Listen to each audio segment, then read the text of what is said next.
begin by showing the weight of the car or the armature. As you can see, it's 11 pounds. Put it on the track and get some measurements on the static pull as it goes into the shaded gate.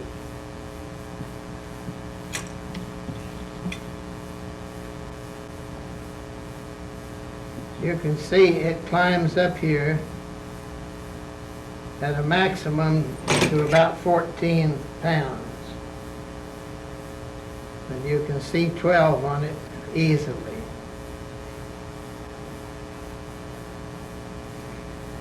Now we'll let it go, and you can get some idea of the thrust by the way it enters and leaves these three shaded gates.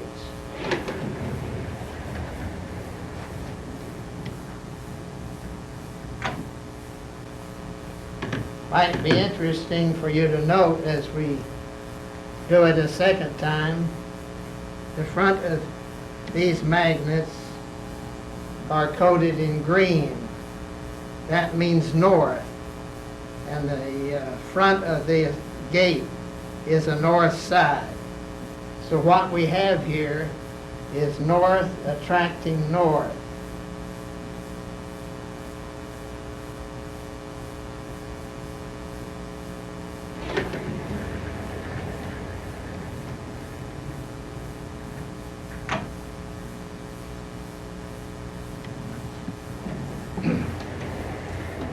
You might like to see what would happen if we reverse the armature and come up with a south poles going into the gates. You will see that it will reject the south poles and throw the car back out.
Do you have an extra copy of this? Or is this it?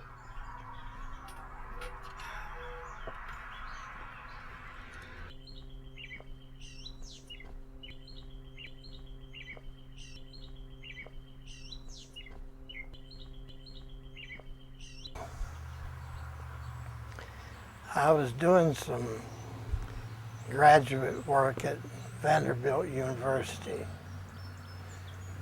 And one of the physics teachers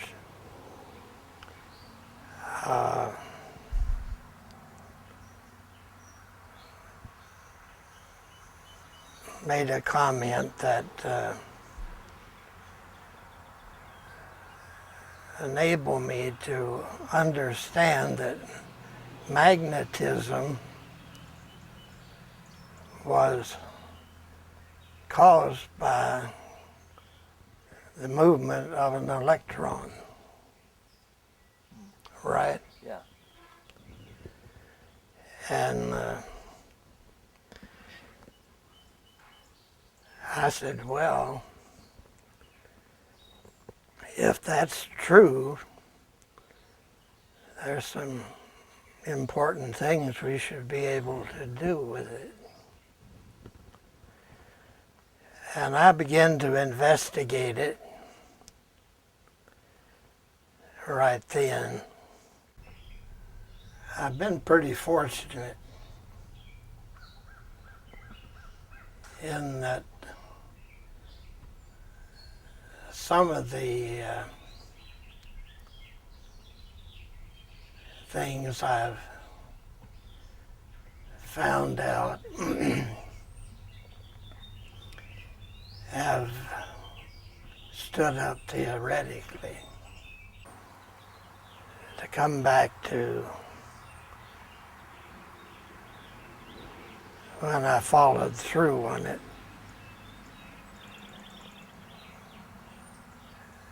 I had a certain amount of electronics in the Navy. And one of the things I developed there was a code machine, a crypto machine, right?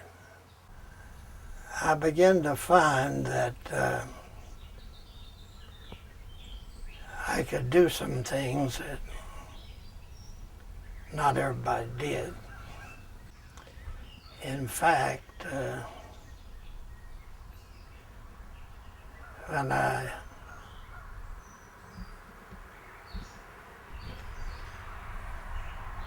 came back to the States, I was at Pearl Harbor on the Commandant's staff.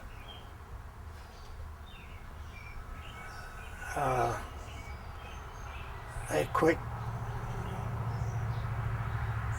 caught me when I flew into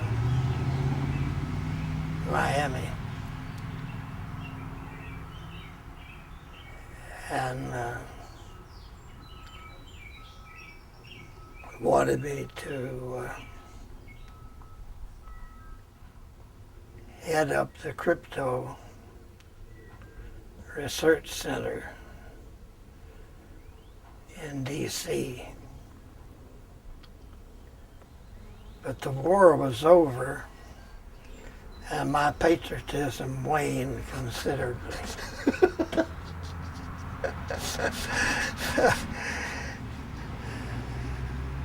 So I didn't take them up. I had been thinking on this business of what I could do with the electron. I felt there's real opportunities there.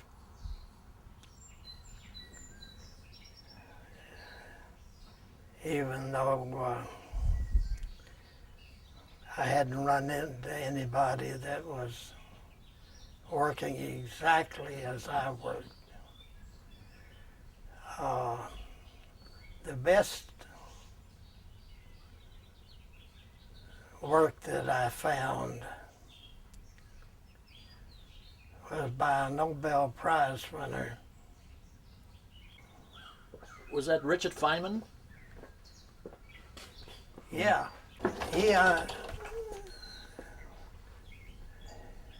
You know about him. Yeah, his 3 volumes of physics.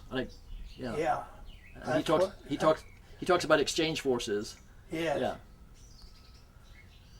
And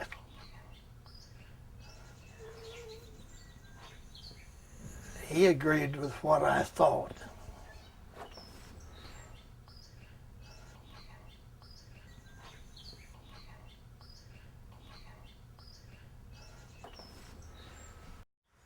So these were the best thing I ran into, because he doesn't dodge around.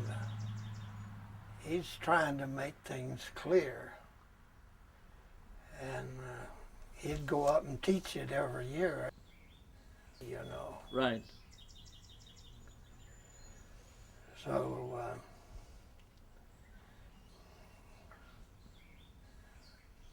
I felt that he and I thought alike enough to make it important for me to study his methods, so forth. And he wrote in a very clear, you're familiar with his work? Yeah. Generally, yeah. I'm not a physicist. Well, the things he said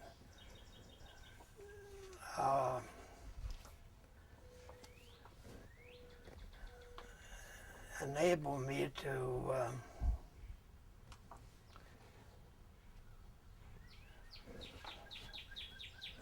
save a lot of time not horsing around. Yeah.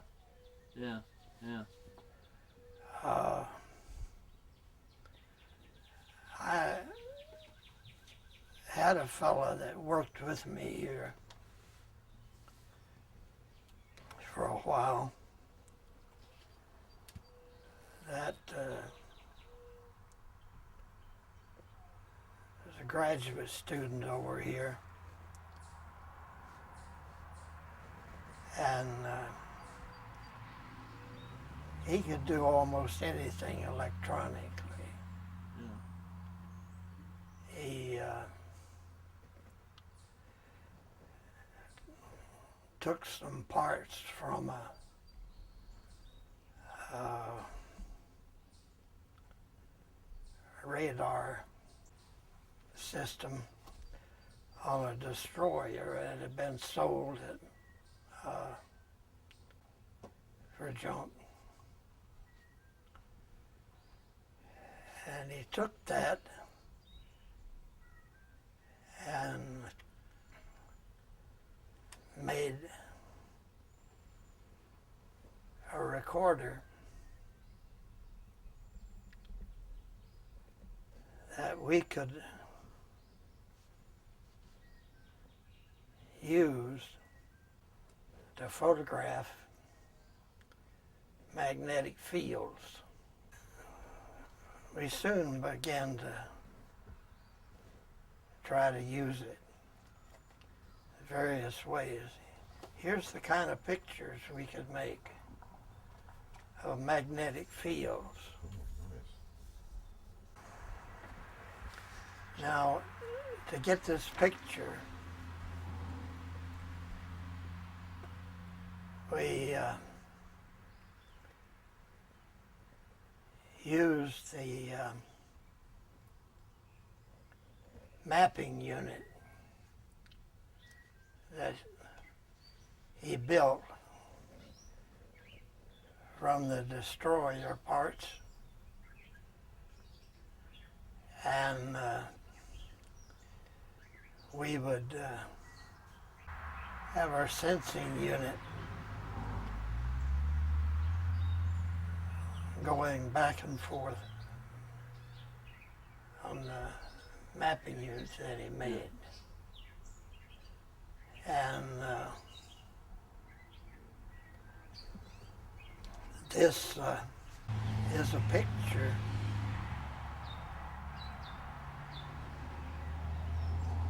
of the field when it goes through what I call a magnetic gate, which we learned how to make. Yeah. And the magnetic gate would fire when it went through this gate. And this is a picture of it when it fires. Most people don't know that the magnetic field fires. Like a pulse? Yeah. See this here. That brought on considerably more talk. We mapped various magnetic fields for about a 2 years' time. And tried to understand it. I finally ran out of money, and he went on to other things, like being the chief engineer for a telephone company, stuff like that. It was pretty difficult for me to explain to you at this stage in life all the things we did. But believe it or not, IBM loaned us about $10,000 worth of equipment. And I never knew them to do that in any other case. Yeah.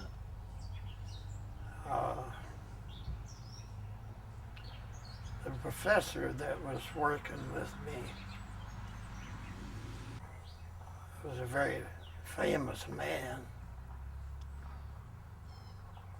I think he was the PhD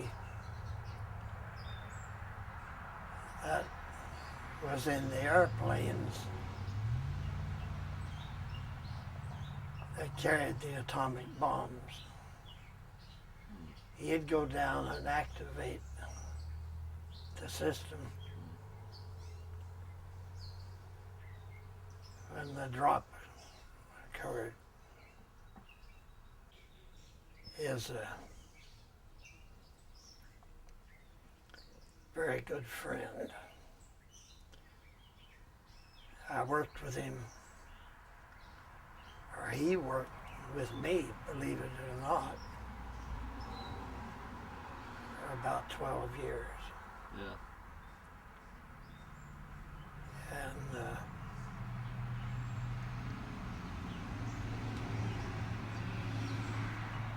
we ground out a book that we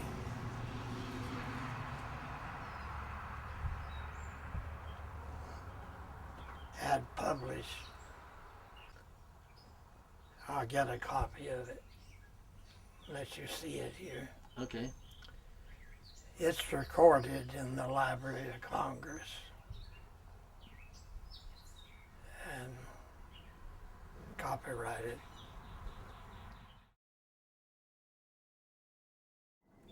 I found that the gate, there wasn't anything in physics that would compare with that. Yeah. Very, very difficult to explain this stuff. Yeah. See, I was real fortunate in having someone like this graduate student Yeah. that could make or do almost anything to make my stuff. Right.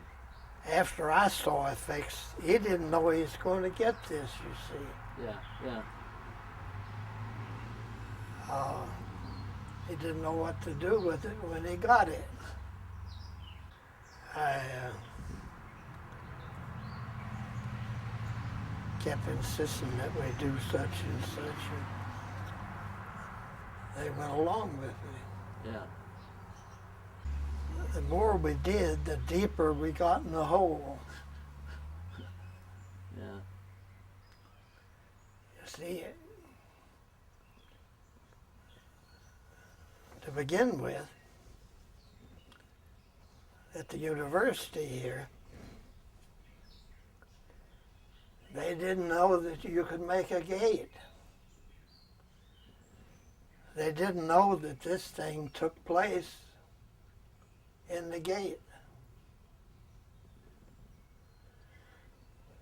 And I had the privilege of having the head of the physics department to attack my work.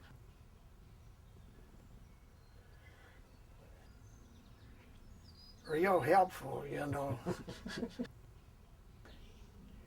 He's paid by the state, and he's attacked in private enterprise. Yeah.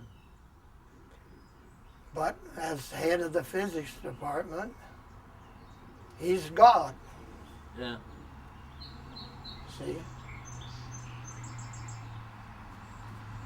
So, despite that kind of help, I managed to get along. Yeah.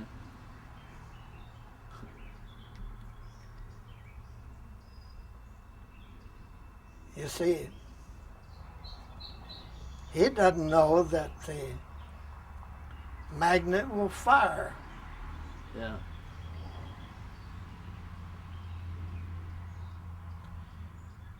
So he doesn't know what you can do with it when he doesn't believe it can fire in the first place, Yeah. right? Yeah.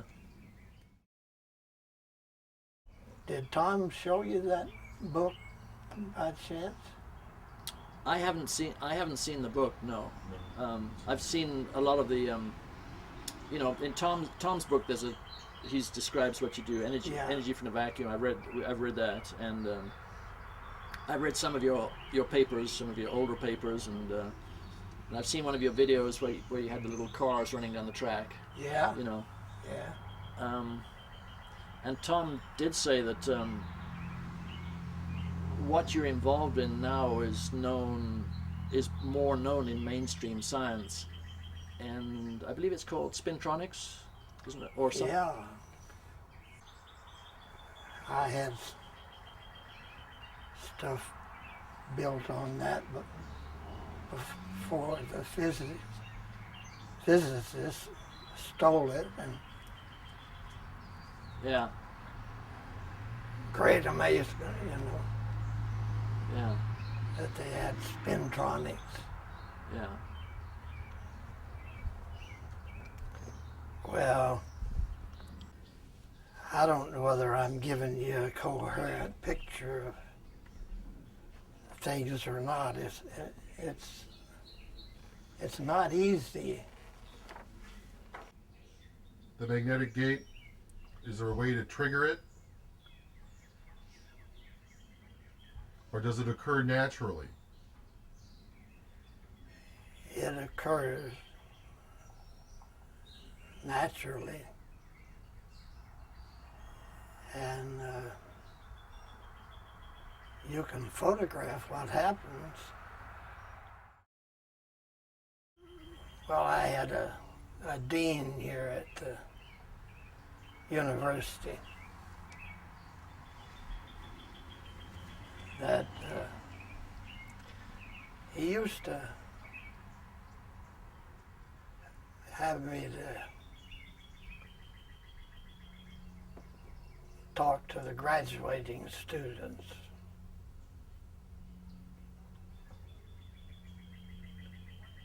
And would do that each year. I asked him why he didn't give me the freshmen so that he was afraid I'd ruin them.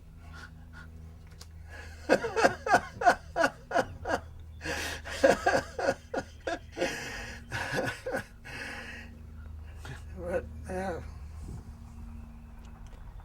he's been a good friend. He wrote a book on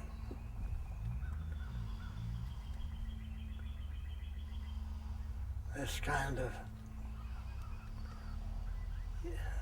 energy in one thing or another. Yeah.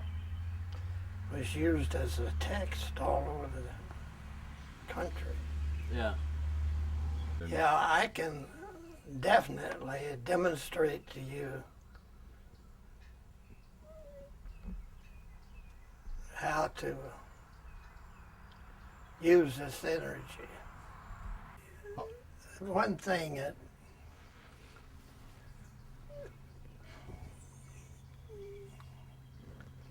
doesn't get in the record, I guess, is that I've spent an awful lot of time in libraries. And one reason I came here was to use the university library.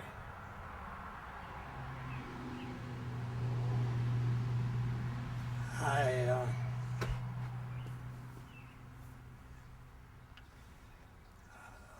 always have the feeling that I'm going to find something more than is bandied around, you know. Yeah. I've come up pretty much dry because a lot of this stuff doesn't get into the libraries, believe it or not. You see, we have some misconceptions that we've embraced. Yeah. And we stick to them very closely. That was what I meant whenever I asked them, why don't you give me the freshmen instead of the graduates? Yeah. Yeah. Yeah. Seeing around corners is very difficult to do. And I think we're beginning to realize at this time that just doing the accepted thing and the thing that's kosher doesn't solve all our problems, Yeah. right? Yeah. It doesn't solve our energy problem, Yeah. right? Exactly. And I've known that for years.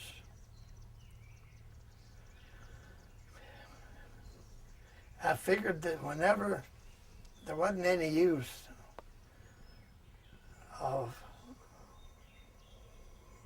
walking into the traffic when gas was cheap, but whenever it gets to be $2 a gallon, they might listen to me. Yeah. I think they're beginning to listen, but when people have been perfectly content to do everything the same old way for years and years, and they made millions doing it, pretty hard to argue with, Yeah. right? I think we're fortunate in that the Lord has given me an understanding of certain things. And that it can help in this kind of a time. Yeah.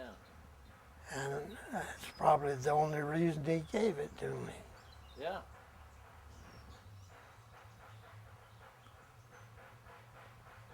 So I don't take credit for having a massive intellect or anything of that sort. I just think what I've been given. And it looks like pretty good stuff. Yeah.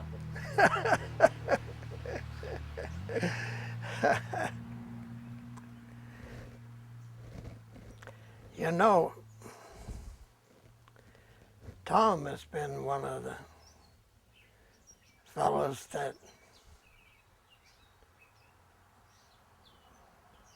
has been able to appreciate the way I work. There's some people use the insult the patient method, you know.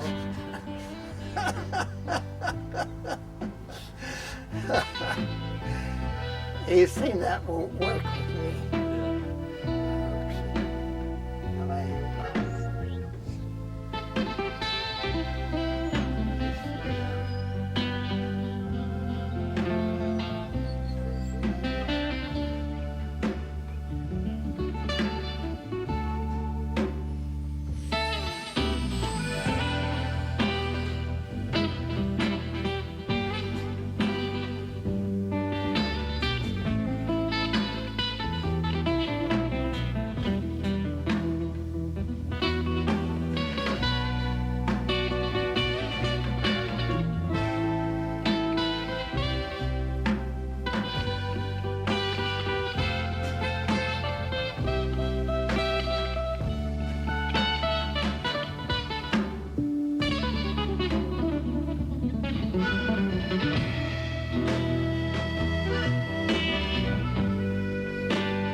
Well, maybe we should go down to the lab and see what's going on.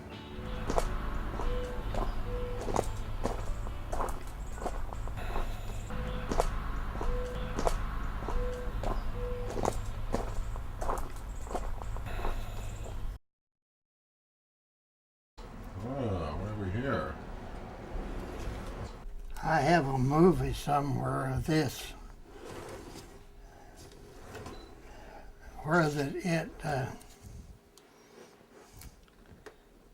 runs the whole length, and I put a lead block on this and it tows it.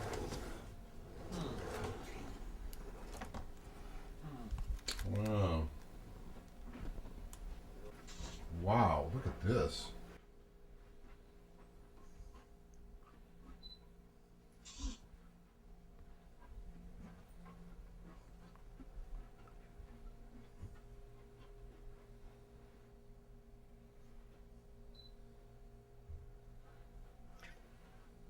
I didn't have enough magnets to finish that one. Mm.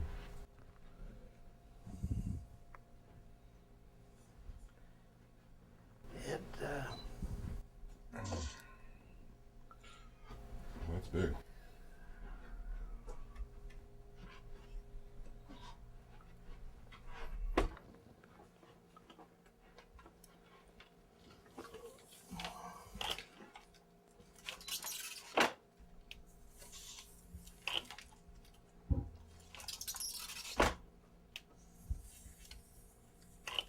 Hmm.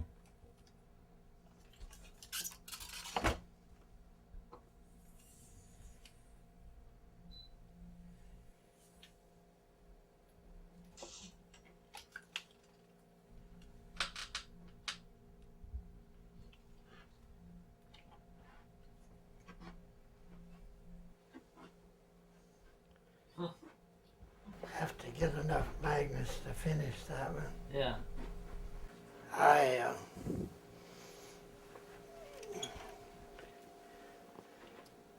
went before the appeals court in Washington when we were applying for a patent, you know. Yeah. And I took this as one of the things, and I put it on a cart that we got from the mail room, Yeah. like a grocery cart, you know, and I had different stuff at different levels, and so on. So when I went in, they put me on first, so I ran the thing.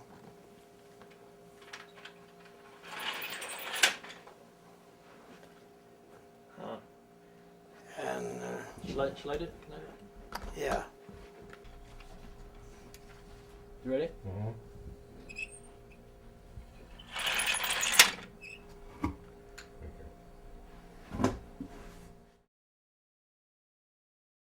Which way? You hit the, all set? Mm-hmm.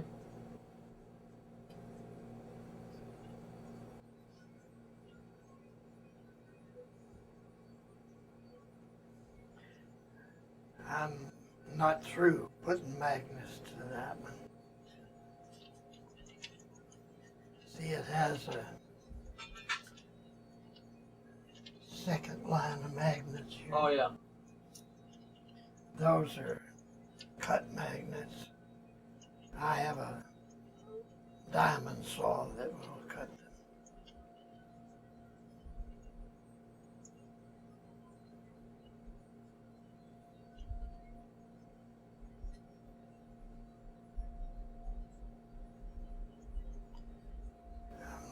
I'm not through building this one here yet. This embodies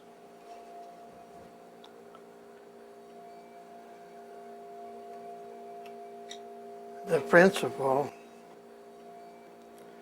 of the whole thing.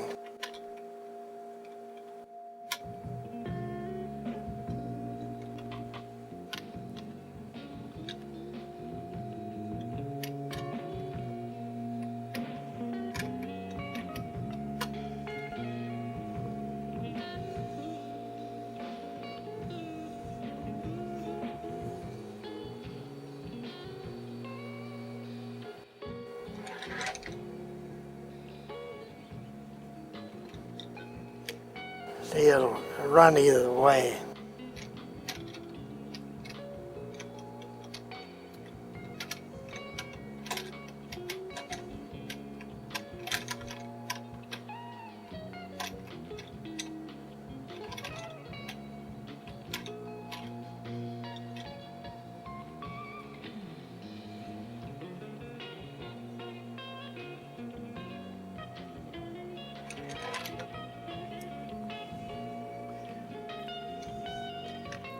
You want to catch it here and see how much force it generates. Okay.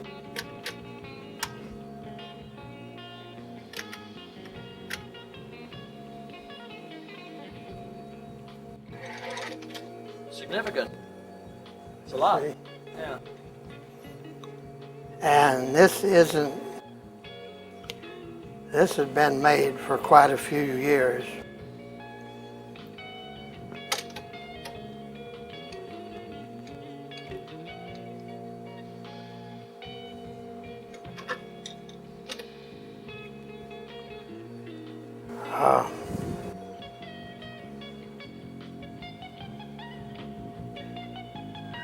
I showed this at engineering conference at Atlanta.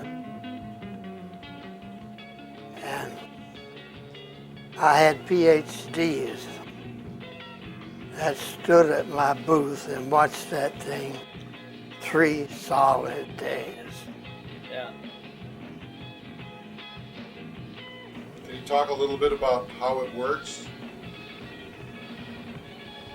Well, I will in this case.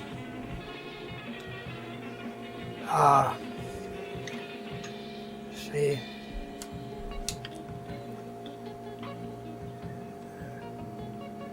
these curved pieces are made of magnets. And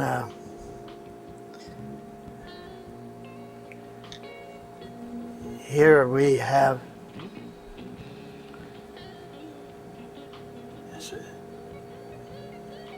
some assemblies.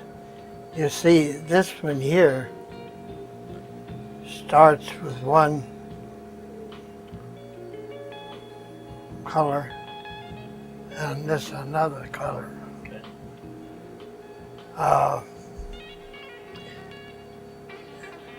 So it's two different assemblies.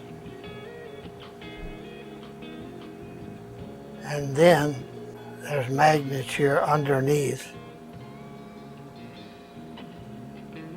that the poles here buck out with the poles up here.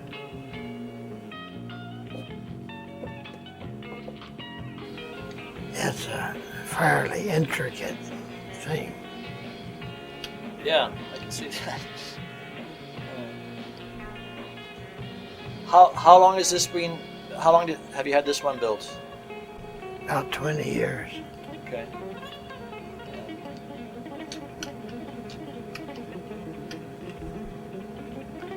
I could make this one longer, but it'd be too heavy for me to Right. carry around to Right. shows.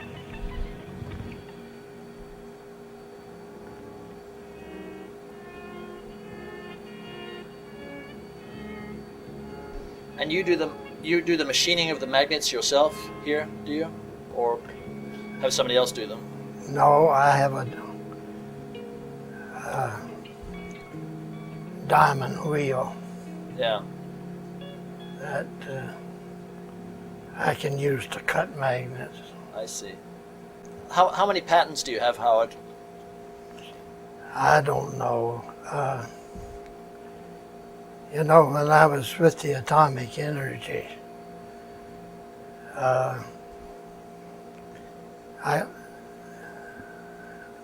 they got some few patents. Yeah. And my boy went up to a patent office in Illinois and tried to get some of them to read. And they still, some of them, they just use the numbers on, they won't publish it. Oh, they're classified then. Yeah. So, including the ones you have at the atomic energy people, I mean, we talking 5 patents, 10, 20? I mean, over your whole 50, Oh, it'd be closer 20, I 20, think. 20, yeah. I've never applied for a patent that I didn't get. Okay. Yeah. We don't get frivolous patents or patents that we think are no good. Right. Can I try that one? Sure. Thanks. I'll catch it at the end. Yeah.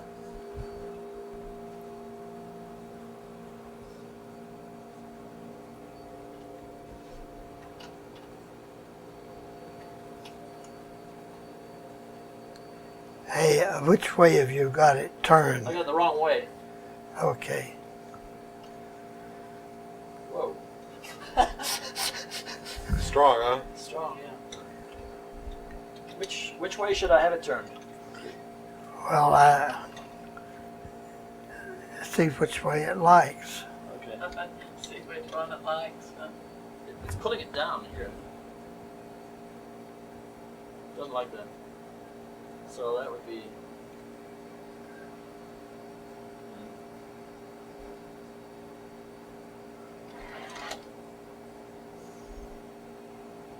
Do it again? Mm-hmm. Sure. Yeah.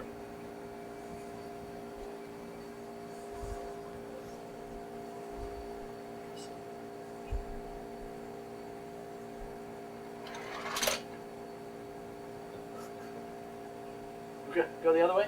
Sure. Yeah. Yeah, turn around. It's a lot of force. God. What's the levitate? This is the weirdest being. I can see now why it's hard to get it on the track because of the magnetic forces.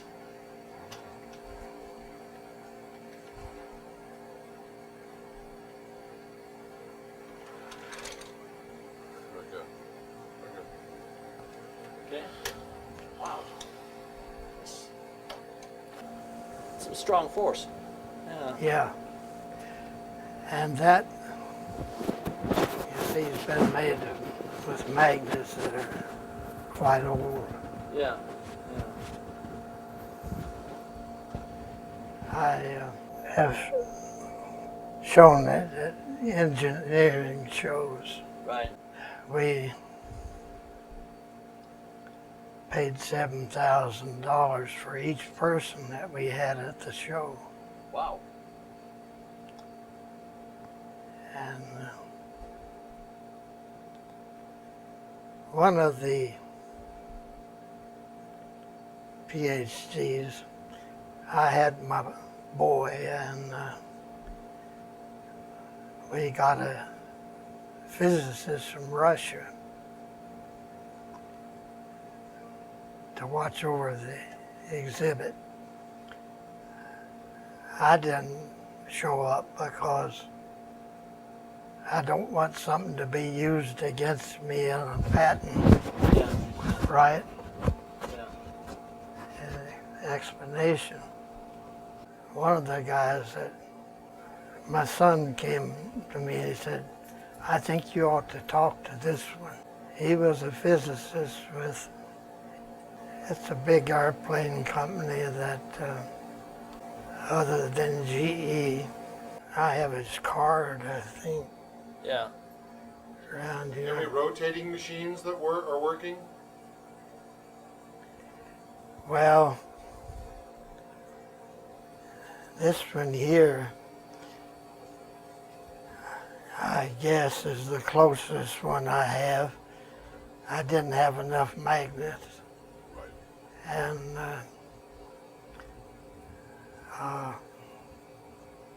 I got a shipment,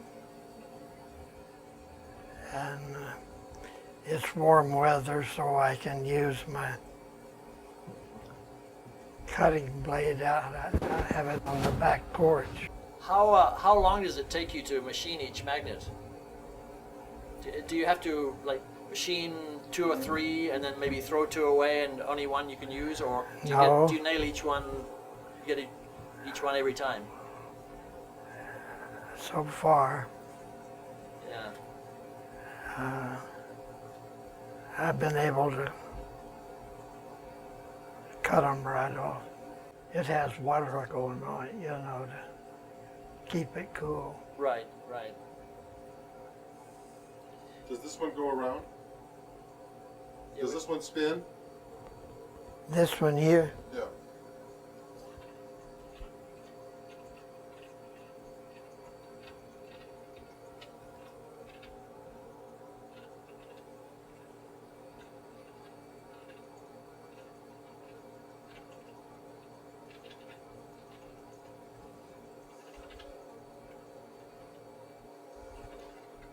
How many more magnets do you need for this one, Howard?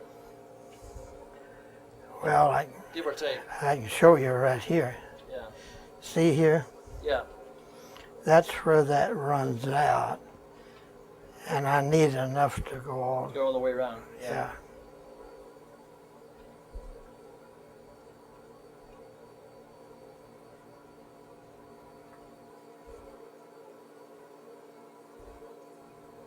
Will you spin it again?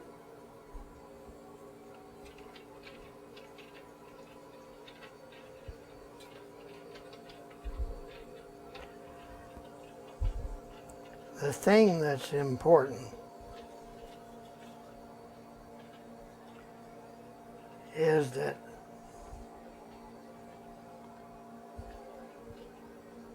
we need to embody the principles of this one. Yeah. And you see, I didn't have a lathe. I couldn't make anything circular. Yeah.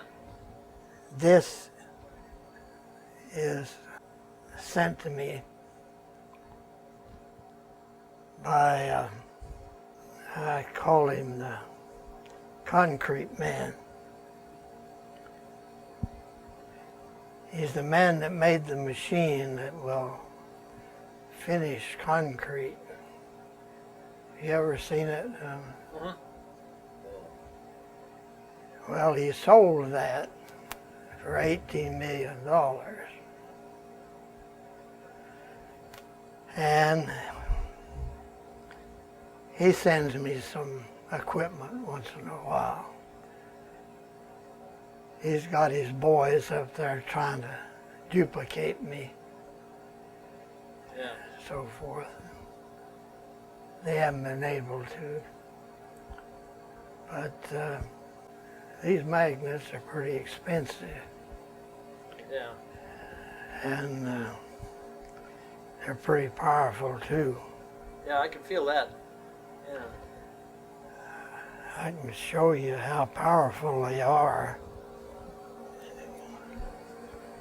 Except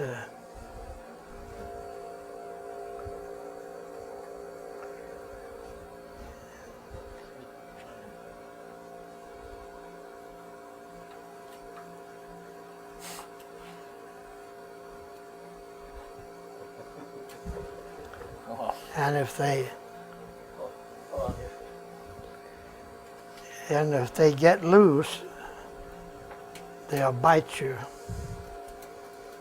Oh my God. I give up. So you know why Howard gets worn out working down here. Yeah. So this is a complete assemblage, Oh, or just miscellaneous? that's just miscellaneous. Okay. You ever have them fly across the room? Well, I try to avoid that. Are the specifications of the magnet very critical? I mean, you order only a certain type and a certain grade, and only 10% make the grade, or do you just buy them off the shelf, or? Well, make a long story short, these are all imported. Okay. We don't make good magnets. Yeah. Huh. Where are they from? China and Russia. So if you were using the magnets that you get here in the States, this wouldn't work. You couldn't get it. They would not. I haven't seen any. See, I just buy the best. Yeah. I think we could make them.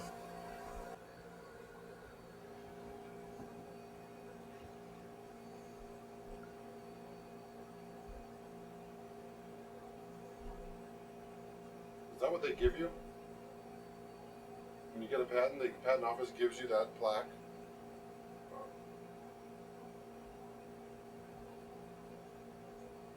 Back on the, I guess back to the question I asked about Tesla and magnetism. Did you find any of Tesla's work was relevant to the kind of magnetic work that you're doing at all, or? No, he didn't have the tools that I had. Okay. He did some great things, but I haven't seen much of his work that was relevant. What do you think? You see this year, you see it operate. What do you think about it? Pretty amazing. You Yeah. see? I mean, I was surprised at how strong the forces are. Yeah. I mean, when you try and get it back down the track, it's almost like it's trying to levitate. You know? Yeah. And I mean, it really gets there's some very significant forces involved. Absolutely. Yeah. and we could double the forces involved. But it's hard enough to work with the way it is. Yeah, yeah.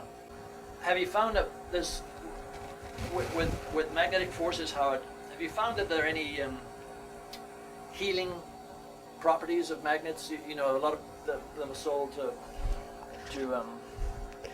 I don't work with that part of it, yeah, but they have proved, and it's been proved for medical usage on bone breaks.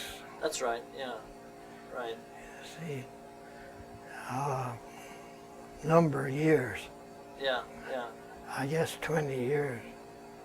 No, you're on your own when we get in this kind of stuff.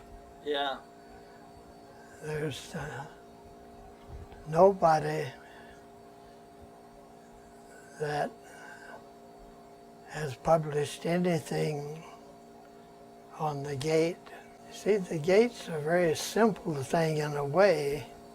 If you know what it's doing, yeah, you can do wonderful things. yeah, I don't know all about it, but I know enough to use it, right, right, right? right, And you see, we've done all this work with a sensing device that was very good, and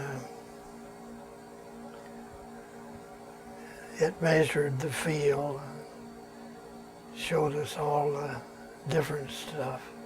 I tried to get the big publishing house in New York to publish the little book, right. and they wouldn't do it. Yeah. Well, we'll republish it. Yeah, we can do that. Yeah, we'll get it out there.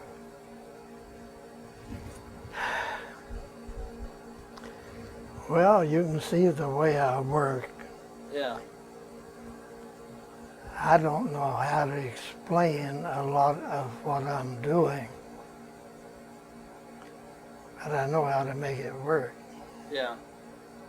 Clearly. Yeah. Do you have an assistant that works with you, or I don't know whether you call me an assistant, but Howard points at Gladys?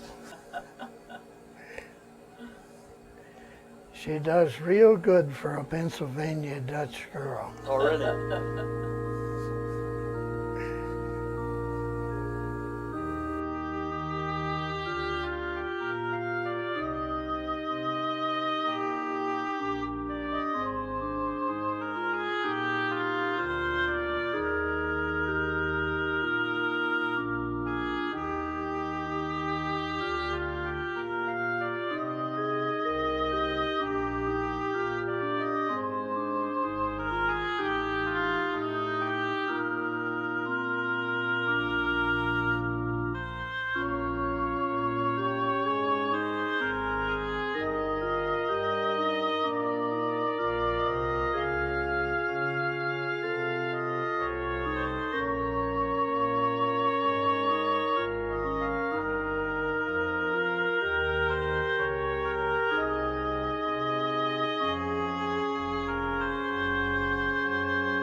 if I wanted to replicate, if I wanted to build a Howard Johnson magnetic motor, is that information in the patents?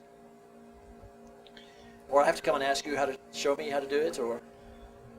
Well, it depends on who you are. Yeah, If you're still accepting the stuff that's 100 years out of date, right, you couldn't do it. right. Yeah.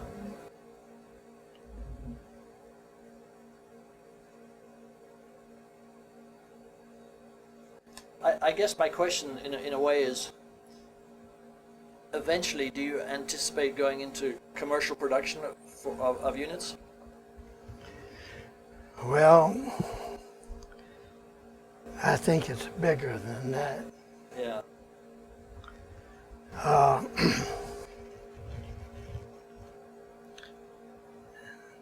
In the meantime, I've gotten so old. Most of the people I knew are already dead, yeah, and sometimes I think I'm well on the way. yeah, But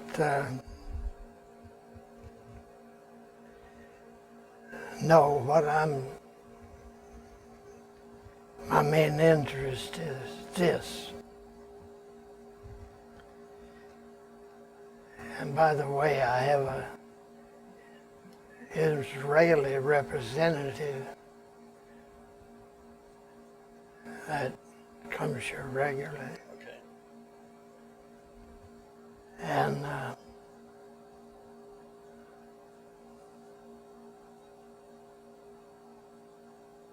I mean, to help them have a source of energy. okay. Yeah, because obliquely, my question, the symbol of our publishing company with Tom, is Chenier Publishing, or whatever, Chenier Press. The symbol is a baton being passed from one runner to the next. And I guess obliquely my question relates to, who you're passing the knowledge on to, Yeah. to make sure it doesn't get buried or suppressed, or... Well, I'm trying to be delicate about it, but... we're not trying to supply the Arabs. Right, right. Yeah, You know, I've had inquiries, a number from them, right, and they've come from the islands and all kinds of places. right. So they know what they want, Yeah, but they don't know how to get it. yeah, yeah, yeah, yeah. Of course, as far as I'm concerned, they're not going to get it. Right, right.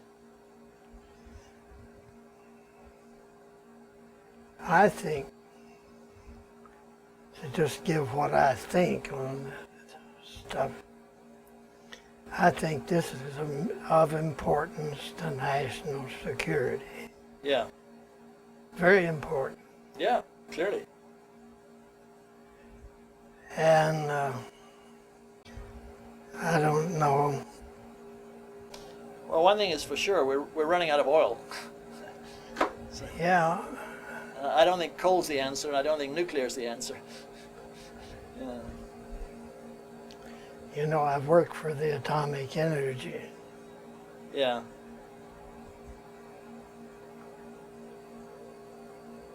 And it's pitiful. that's, They're beating a dead horse. yeah, yeah, I think the Lord has given me the answer. And I don't know any other place they're going to get it. Well, the other one that always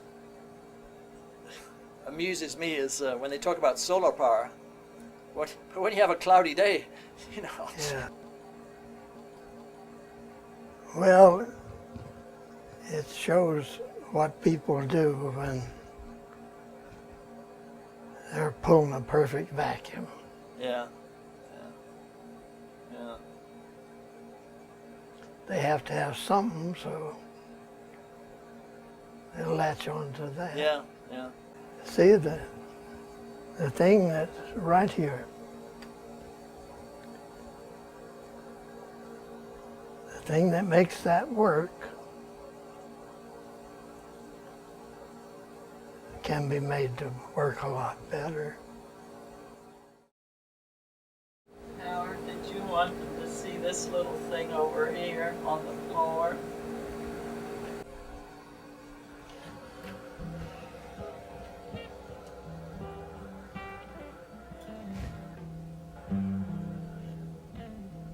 My boy made this track.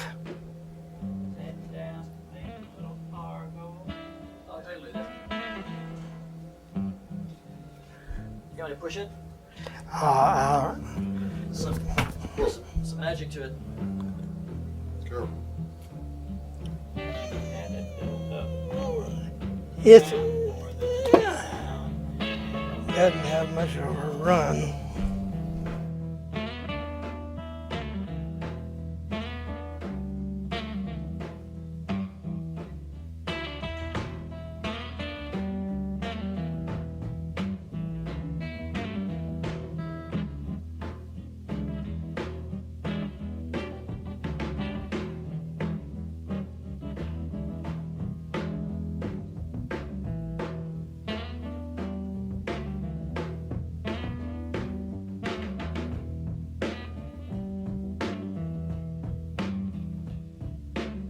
Waiting at the train station, waiting for my train.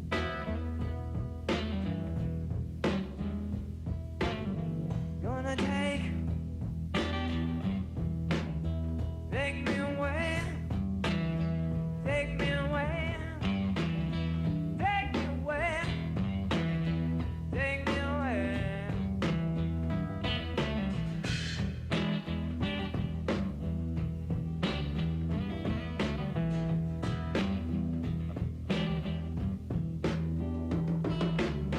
Tears in my eyes, deep in my eyes, deep eyes, running here in my heart.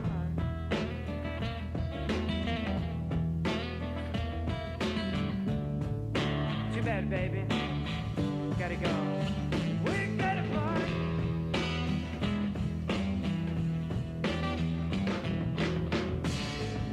Can't wait now. Gotta go.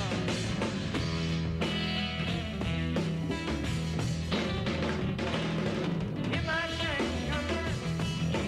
Hear my train coming. Hear my train coming. Hear my train coming. I'm gonna leave this town. Gonna leave this town.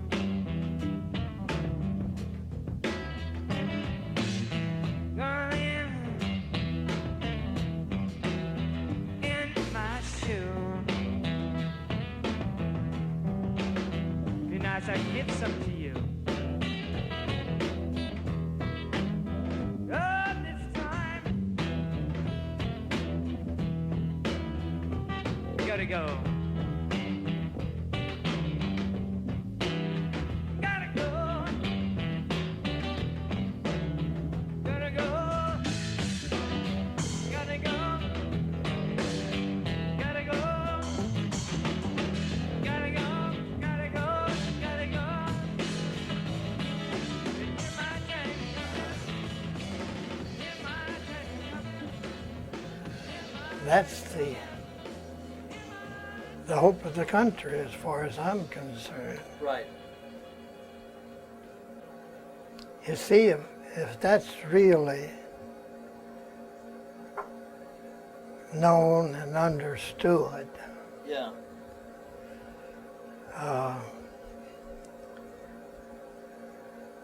we've got lots of material that we could make magnetic motors out of. Yeah. I checked that before I started. Yeah. And once we could begin to think in that kind of way, might make considerable improvements.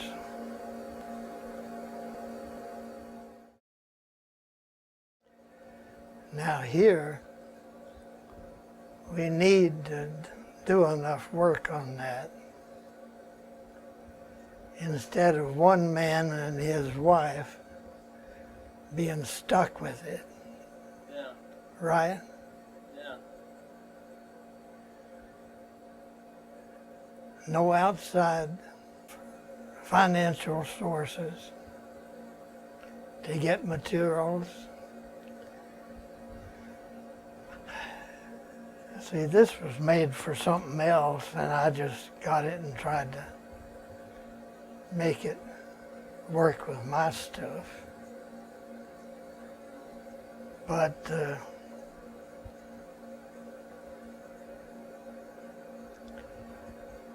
we're going to have to come alive and begin to face the facts. Windmills aren't the answer. I attended an energy conference which I was invited to for the UN. And you could get the talk in 40 different languages. Just regulated a dial on the thing and so forth. I ran a little car on a little unit about that long, you know, which I could carry with me. And I went up there, and when my turn came, I went down and I said, I'm going to give you an exhibition first before I talk, and I ran the little car back and forth. They said, well, would you talk to the press?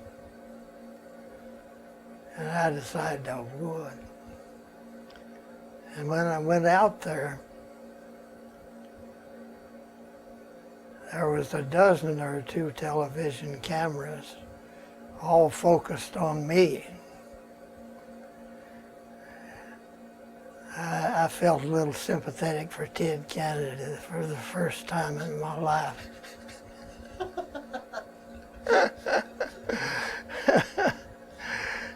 And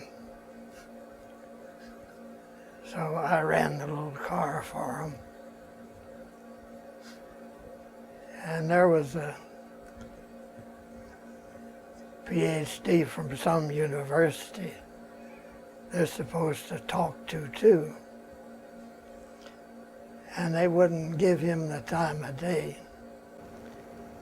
So we've showed off a few places. But there isn't anybody but Tom that has bought my work. And he started with this patent on that unit I showed you. And he's seen me work on a number of things. Many years ago, when Howard first made his first rotary engine, Howard brought it down to Huntsville to show me. That was in the 70s. And we sat in my kitchen, and I played with this thing for 2 or 3 hours, just fascinated by it. There wasn't anything in it but permanent magnets, and it just sat there and it ka-clonkety. It was part of it was crudely made. It just went ka-clonkety, ka-clonkety, ka-clonkety, ka-clonkety, and it kept right on going. Now, if something will run 2 hours, ka-clonkety, ka-clonkety, and there's nothing in it but permanent magnets, And it's got that much drag, the bearings weren't even good. He was using an old Lazy Susan, which poor bearings, wasn't precision bearings at all. He just grabbed something and put the magnets that he found that would work on. So there was no question about the reality of it. The question then was, how do you explain it? But Johnson knew about the exchange force. He knew exactly what he was trying to do. So Johnson was on, in fact, the proper scientific track that is permitted to build a self-rotating, self-powering magnetic engine. Permanent magnets only. But what it had was a successful set of assemblies that did precisely what he was talking about. As it came in here, attracting here with the overall north and south pole, the moment it got here, one of them flipped its spins. It caused it to flip its spin, and it repelled out the other side. So, and today we know that, you know, that's founded. That's got good scientific foundation. There's nothing wrong with that. The only thing is, if you want to get where the extra energy comes from once it self-rotates and not be called a perpetual motion nut or something, you've got to show that what you really have is, very precisely, is a non-equilibrium steady state system, which means there's a steady state input of energy to your system. Well, with the broken symmetry of opposite charges, a pole is just a magnetic charge. We now have the proof that a magnetic dipole does, in fact, take energy, virtual energy from the vacuum, and does put it out as observable energy.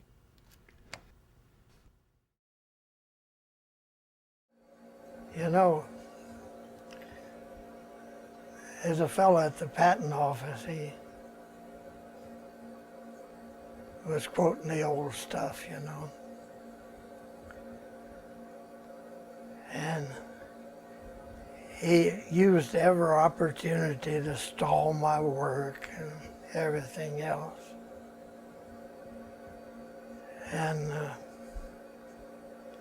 finally, you see, when I presented it to 3 judges on the federal court,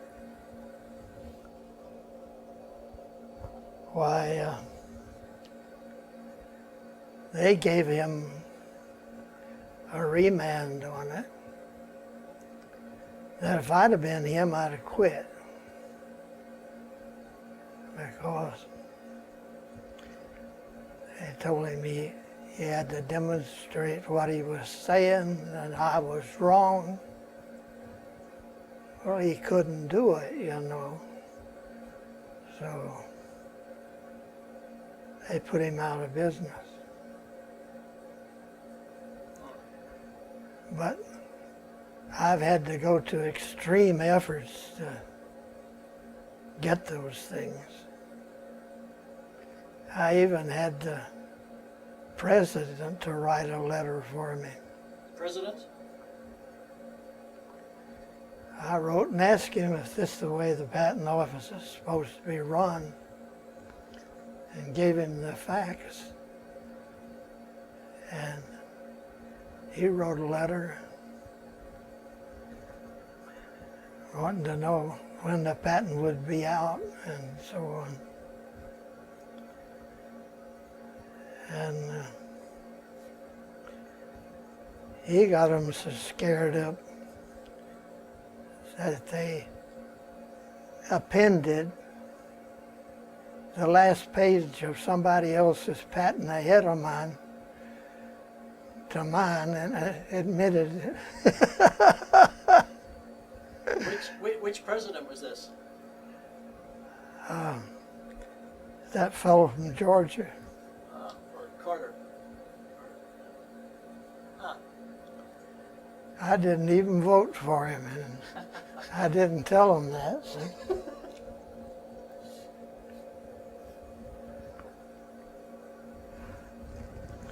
I thought I had a pretty good case, so I pushed it. Yeah. Well, what do you recommend? Well, I felt the publishing of Tom Bearden's book was very important, Yeah. because there's so much I mean, you can look at the phenomenology, and you can say, well, you know, yeah, blah blah blah blah blah, and so forth. But the beauty of what Tom does is he's really hardcore about putting the theory behind it. Yeah, So you have the phenomenology that works, yeah, and then you have a theory behind which may only be a first order of magnitude or the first draft, but at least it's something which Yeah. no one else has come up with. yeah, And guess what? No one else ever comes up with anything. yeah. You know, people talk about Tom Bearden, and they it's all slanderous attacks and ad hominem attacks, but no one will ever refute what Tom actually writes. Yeah, You know, so you have the theory. I mean, you have the practical demonstrations, and some of your theory as well. And then you have Tom's writings. So all of this was put together in this book. You know, and we got that out. yeah, And I felt that was kind of a milestone. yeah. I mean, I'm a little bit involved, so my opinion is somewhat biased. But and of course you're mentioned quite prominently in the book, and as are other people. But I felt, like he calls it, it's a field that is not a field. It's a newly emerging field, the field of free energy, and so I think history will look very kindly on Tom Bearden and yourself and some of the other pioneers. And as I said, for every one man looking at the future, there's 10,000 men guarding the past. Yeah, And I think the documentary will help. I think this will help. As I said, because this is really the film of the book. yeah, You know, so we got the book out, and I see. Did you film the book there? Oh no, I didn't see You that. should get a shot of the book over there. Yeah, this is. You know, we've got the book out. We're doing the documentary. yeah, I'll republish your book as well. Hopefully, be able to get that out with the film as well. So the more, I mean, the cockroaches can't flourish where you shine the light. yeah, That's sort of the way I look at it. And they're not all cockroaches. I mean, there's a certain amount of inertia as well. yeah, So I think the mainstream media aren't going to touch this stuff. You know, I've tried and you've tried, I'm sure. You know, you may get a little blip in regional coverage, but generally, the major media, you won't see it on, the nightly news. So you have to go to the alternate media and the alternate publishing, and the internet has helped a lot as well. We're very thankful for the internet because they can't keep a lid on that. And I just think the more publicity the stuff gets, then people will start. And what we've targeted the young students, the graduate students, and we have a sponsor that's put up several thousands of dollars, and for qualified students, we give away a free copy of Tom's book. So, and we've given away a fair number of them right now, and from all over the world. So these are people that are interested, that have curious minds, and the kids all know there's an energy problem when they see the gas prices. I mean, gas is $6 a gallon in Europe, in England. yeah, So this is no secret, and it doesn't take a mental giant to see the problems with nuclear and coal and windmills and solar and so forth. I told you we have a fellow that comes here from, From Israel? yeah, Yeah, Yeah, you mentioned that. yeah, you mentioned that. Yeah, he's very much interested. yeah. Well, they have no oil. See, Israel. That's, You look at the nations that have no oil. You got Japan, Israel, France, England. The oil is on the decline in the North Sea. The discovery of peak oil peaked in the 1960s. Most of the major oil fields have already been found, and most of them have been depleted. So, we have a problem. And I think circumstances will dictate that people will eventually be looking at work such as this. yeah, Necessity. I mean, absolutely. this when you first started, this wasn't a necessity, as you pointed out. That's right. But now, we're looking at the last dying gasps of the oil age. That's what's going on right now. I said when gasoline got to be $2 a gallon, that we might move. Right. Yeah. So, I mean, you've got the patents, which is good. You know, you've been writing about this for a long time. I think we can reissue the book.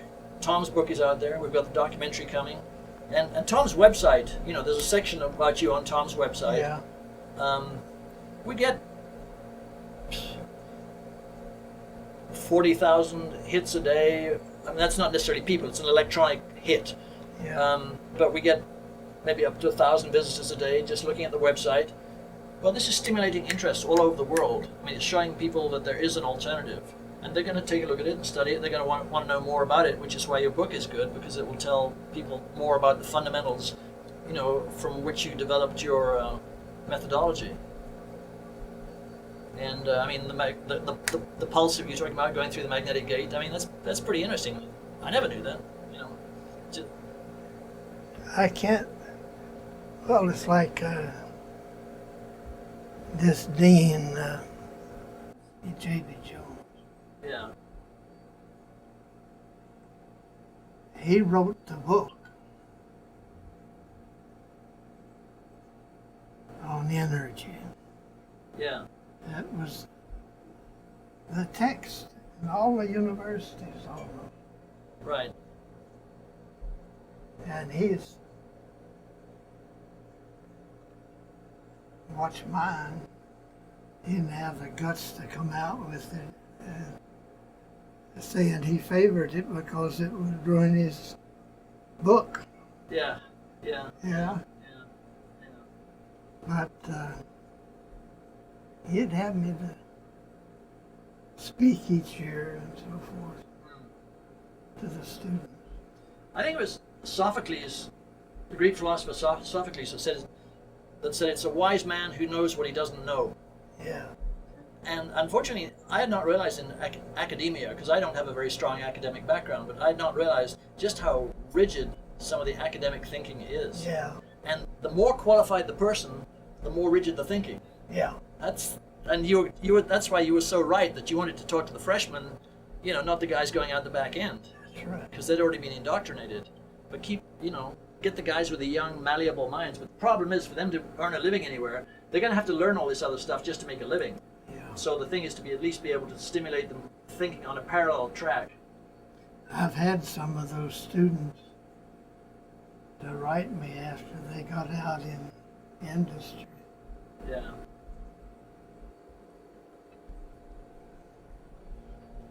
All right.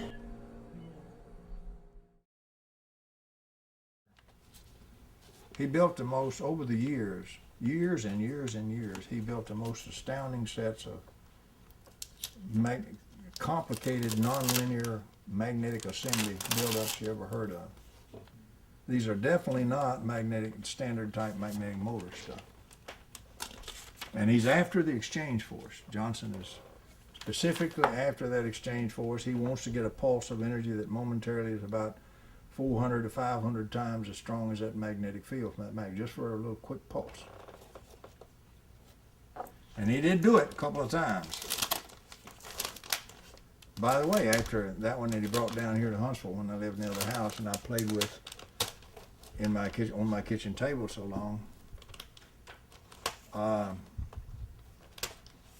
Johnson later had a break-in into his lab.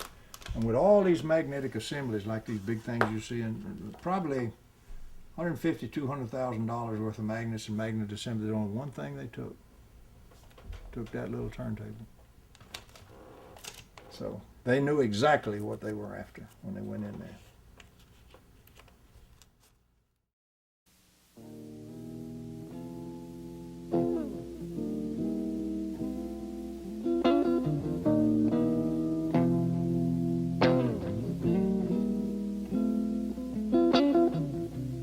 After all the jacks are all in the boxes and the clouds have all gone to bed, you can hear happiness staggering on down the street. Footprints dressed in red, and the wind whispers Mary.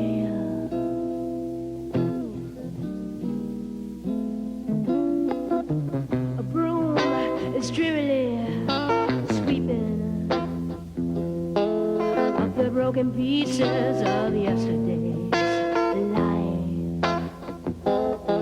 Somewhere a queen is weeping. Somewhere a king has no wife,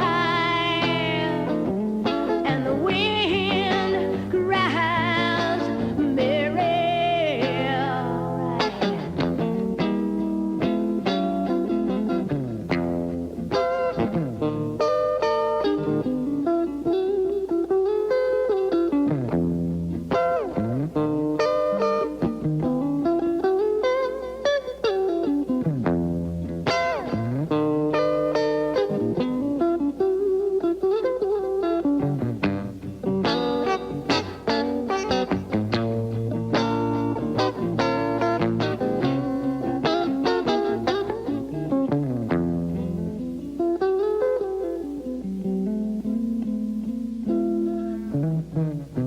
The traffic lights, they turn blue tomorrow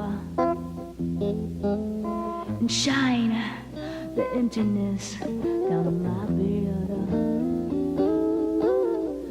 The tiny island sags downstream, 'cause the life they live is dead, and the wind screams merry.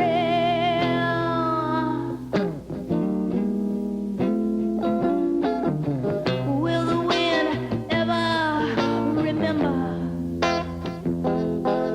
all the names it has known in the past? But with this crutch, old age, and this wisdom, well, it screams, no, this will be the last. And the wind cries merry.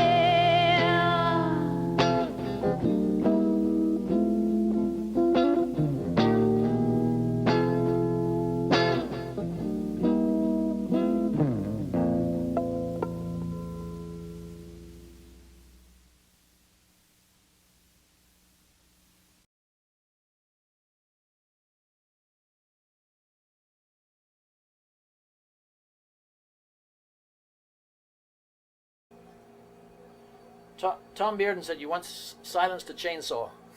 Yeah. So you were into noise cancellation quite a bit, as well as, or that was just kind of a side project, or? No, that's for a while. That I made mufflers, Okay. and we could make mufflers that silence a chainsaw, silence an outboard motor. Huh. In fact, we silenced an air hammer, Really? Yeah. breaking up concrete. Yeah. And I did that for a company in Chicago. Well, the fella that I did business with got to operating with Congress, and they had a symposium on sound, Yeah.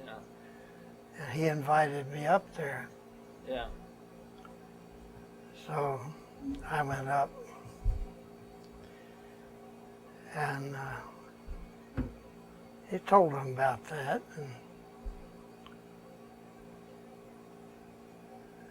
we silenced a unit for the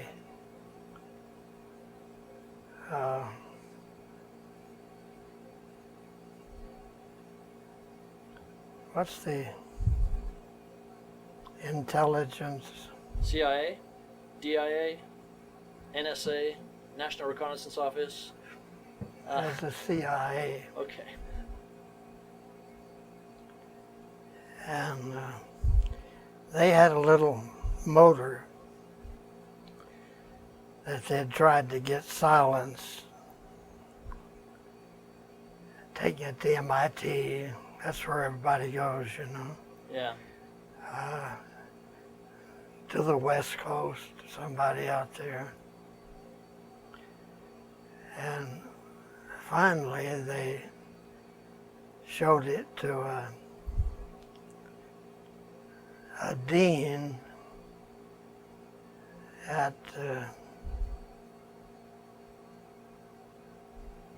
Johns Hopkins. Yeah. And he is familiar with my work. Yeah.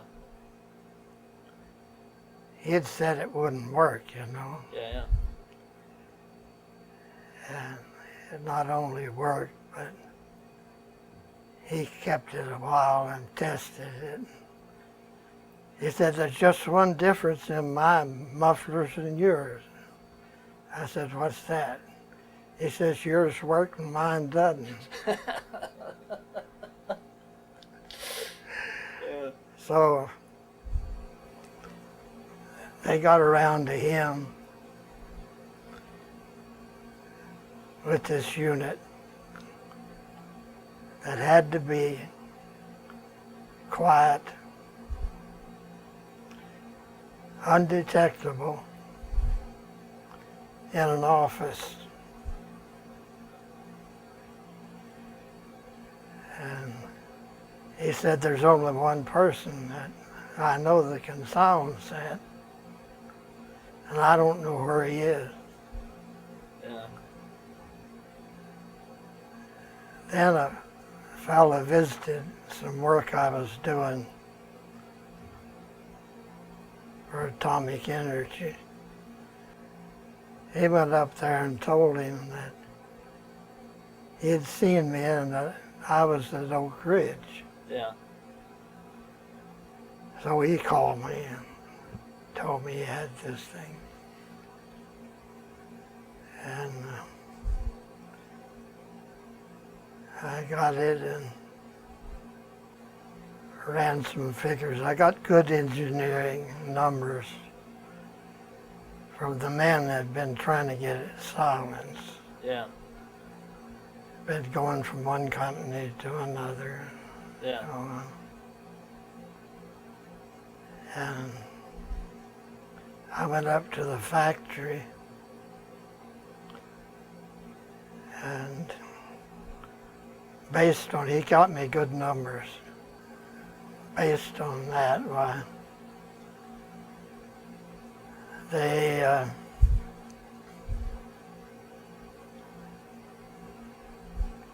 had their model maker to modify their effort. And we got it. Well, we tested it. And the thing picked up speed when you put the muffler on it.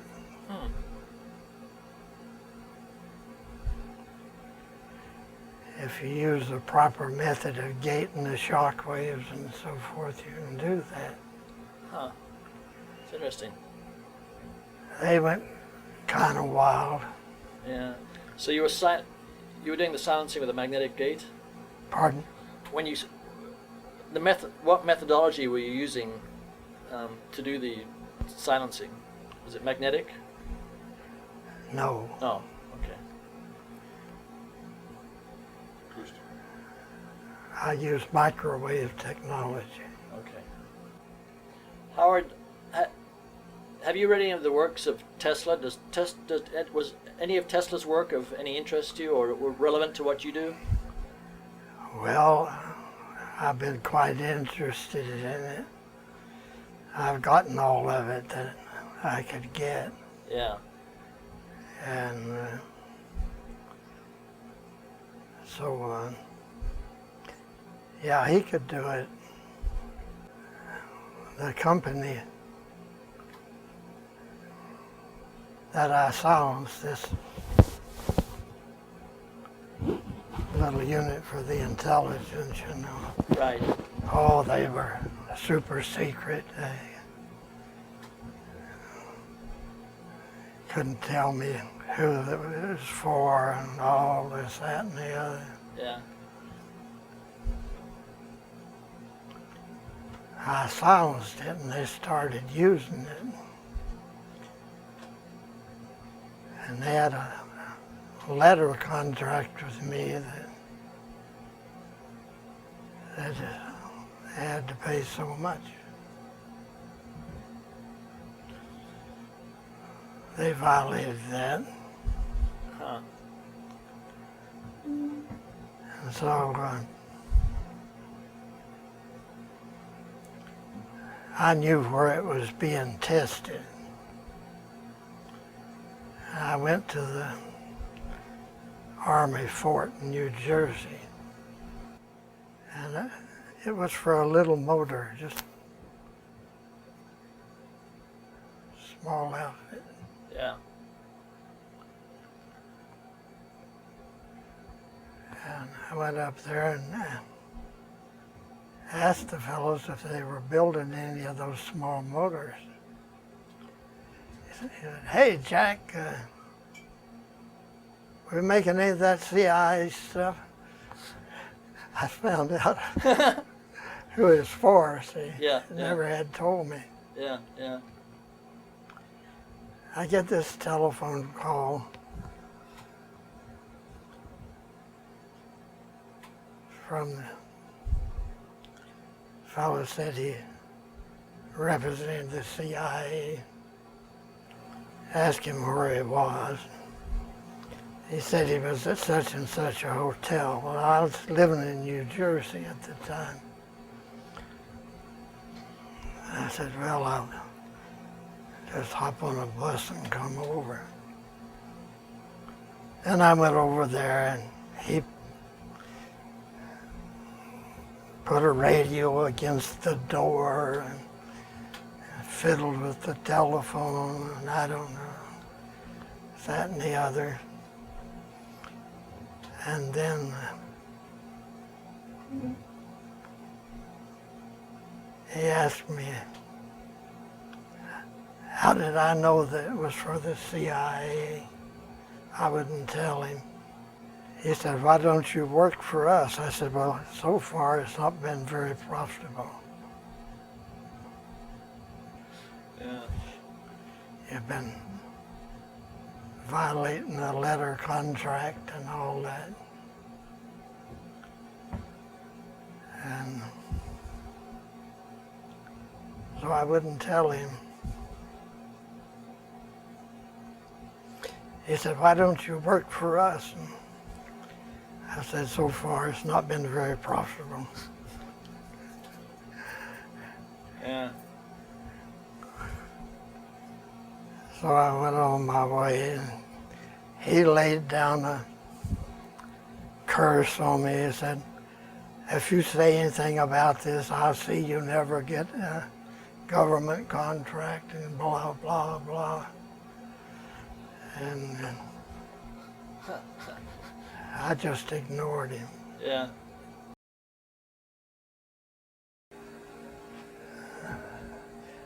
That introduced me to You filming?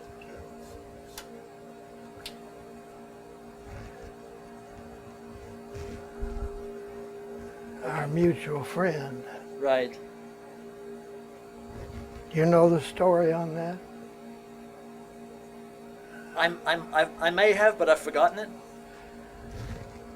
Well, I did this for the Lincoln Continental people.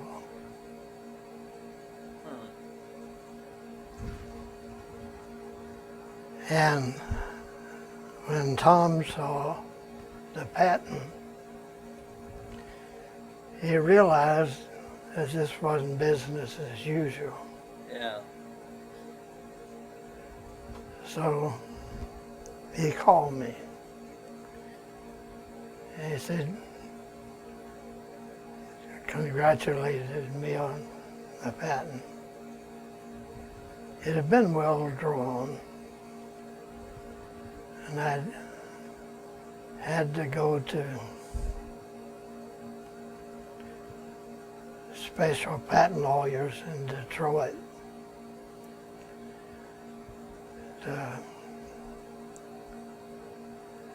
get it. He said, you know what you're using there? He said, you're using the A field. I said, I am? I didn't even know it existed. He said, you don't need to, you're getting along very well.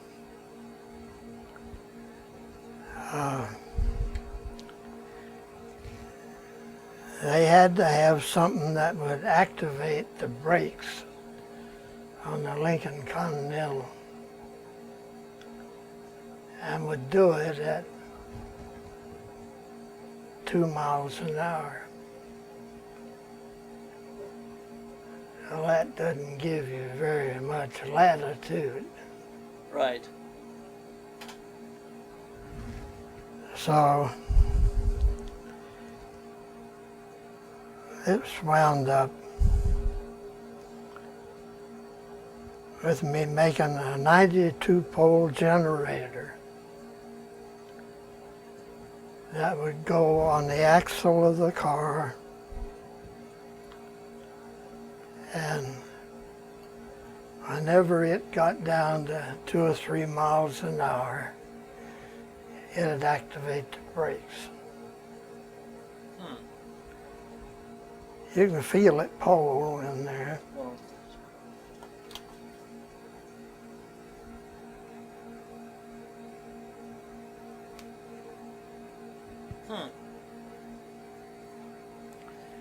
Okay.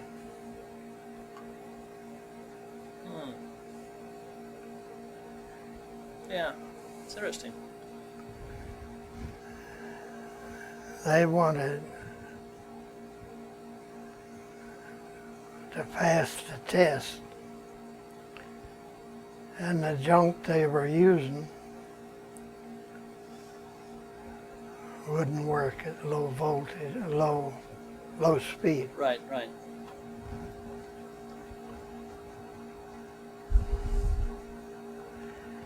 So they gave me a pretty free hand, and I got this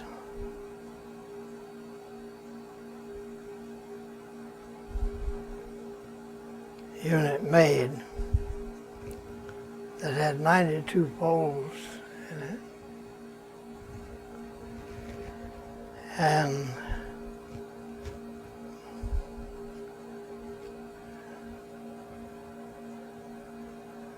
they were used to having a car on the lift, you know. Right, right. And they'd put these units off and on. And there was a big mouth mechanic that every time he went through the garage, there's a quiet spot behind him, you know. Yeah.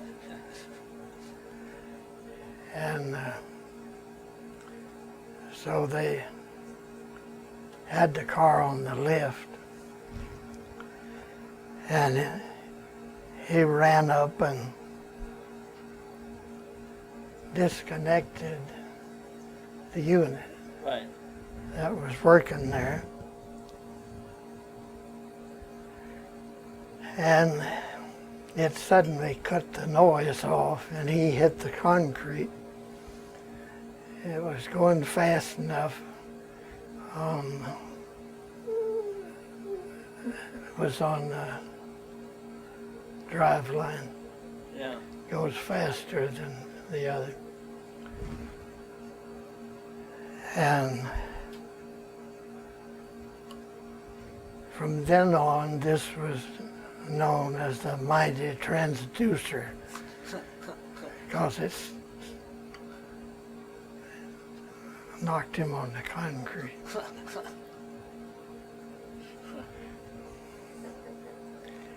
See, some of your best evidence you don't even get, Yeah. right? Yeah. Yeah. Yeah.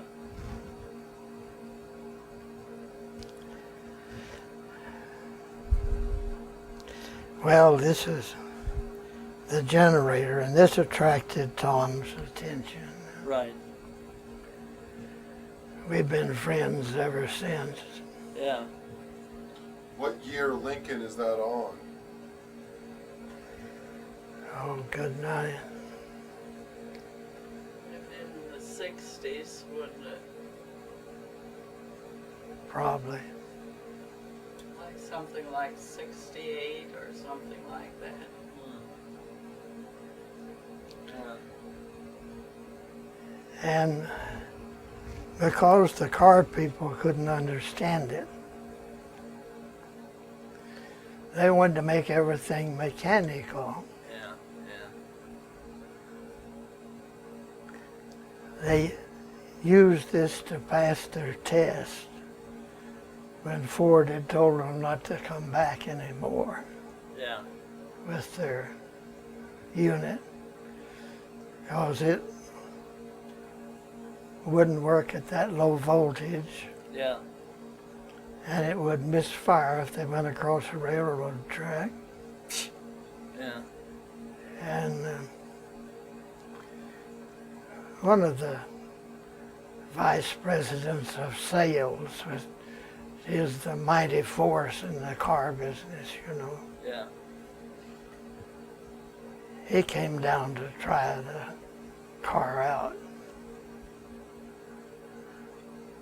And he ran it. And he threw the brakes on when it had a unit in the line, you know. Yeah. And then he said, disconnect it, and I'm going to drive it. Well, when he threw the brake on, instead of it leveling off, you know, he wound a brand new Lincoln into a steel telephone pole. And the fellow that rode herd on our electronics, he took a dim view of that and quit the company. He's back there with all the electronic equipment. And see, you don't know what hazards you're going to run into or what idiot's going to Yeah. do something. That was a brand new Lincoln and didn't have anything done to it. Yeah. Yeah.